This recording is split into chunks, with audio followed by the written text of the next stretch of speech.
I started the year weighing 151 pounds looking like this, and I finished the month of June at 146 pounds. January was dry, meaning I cut all alcohol. I still had sugar and candy, but not as often. Chicken and jasmine rice is a big part of my diet. I make it for lunch, sometimes with lettuce, other times with broccoli, and I usually have something similar for dinner 3 out of the 7 nights. But in the month of January, I wasn't very strict or restricting myself. I wanted to take it easy and not be too hard on myself, knowing that I had just cut out alcohol after drinking almost nightly for the past 3 months, because there was some celebrating going on in my house around October and then Thanksgiving, and then you turn around again in Christmas. So you just had holiday, and you're just keeping that festive spirit alive. And I indulged a bit too much. See, we ordered pizza on the weekends, and that would be enough for 2 meals. We'd have the pizza for dinner, but we'd have something a little more calorie conscious and healthier for lunch. Myself, I personally just have a protein shake, and I increase my water intake for breakfast. I don't really do breakfast. I still ate burgers, nuggets, and fries from McDonald's, White Castles, and Wingstop. The month free from alcohol showed me how and where my body carried it. Now, each month I would create some type of challenge for myself so that I can keep my workouts fresh. February was a big push because I did a 100 of everything challenge, where I did 100 push-ups or dumbbell presses, 100 sit-ups,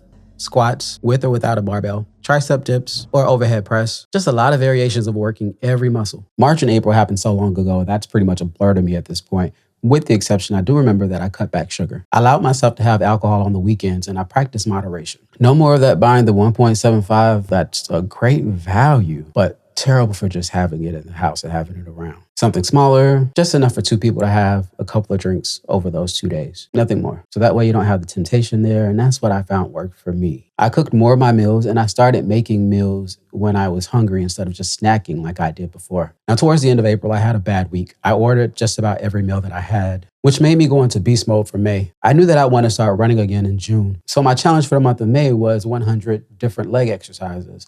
I did leg press, leg raises, squats, and to practice being a good neighbor, instead of running in place, I opted for high knee raises. Those are excellent for getting the blood pumping and getting your heart rate up. You'll break a sweat, and you won't disturb the people that live below you. Front leg raises and lateral lifts down to the floor for bridges and single leg lifts. Or is that a single leg press? I think that would be a press. Basically, it's a bridge where you are on your back and you're just using one leg. To strengthen my knees, I did seated leg raises and leg flexes. And these things, I forget what they're called, but you'll see in the video. And for sticking to the plan, not ordering pizza, not drinking whiskey, and making it through the month by only ordering McDonald's twice, I treated myself to an ice cream sandwich from Insomnia Cookies. But check this out. We also ordered pizza, and we froze half of it. Talk about moderation. See, we're really getting that whole cutting it back thing. Granted, going inside the freezer saying pizza, whew, it's hard. It's hard to resist it, but I know that it'll be there at the end of the month when I've earned it again. I'm not one of those people that like to run in the rain, and the beginning of June was very wet here. So for the first 2 weeks, I did my usual HIIT workout where I do total body, burning 600 calories, and I do that workout twice a day, on most days. But I've gotten to the point now to where I just listen to my body and I figure it out. I fill it out. If today feels like a day where I want to work out twice, I will. But it's gotten to the point to where I'm so used to working out twice, it feels weird when I don't.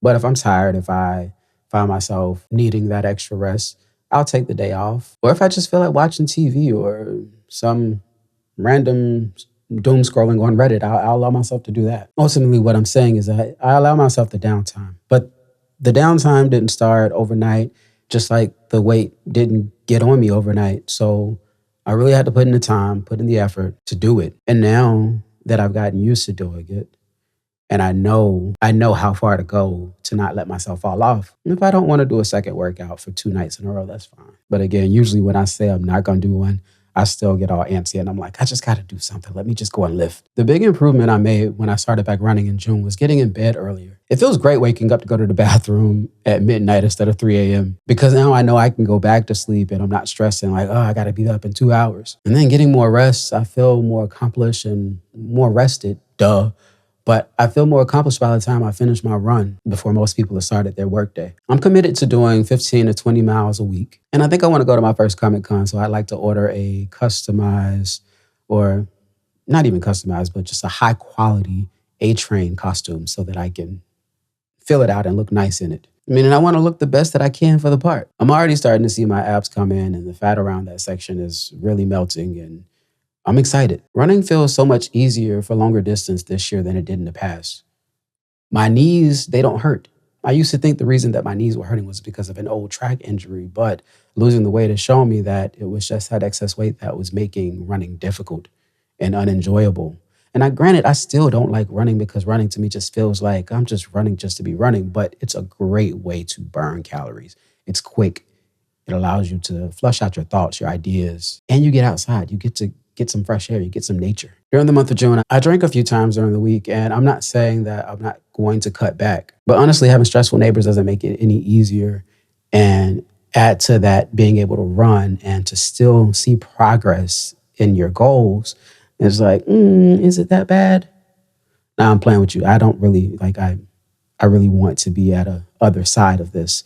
I'm not trying to say I'm going to be sober or whatever, but I am trying to get to a place of working out is my go-to for everything. I love the high. I love the way I feel, the endorphins from a good workout. But this is me at the start of the 7th month of the year, going into the second half of the year. I know that it's hard, but you just got to keep going. You deserve to see the best version of you. It starts today. Do fitness your way. Just move, just do it. And I want you to keep doing it. Show up the next day and do it again. Keep doing it until you no longer feel like you when you don't do it. Welcome to Fit After 40. Subscribe, and I'll see you next time. Peace.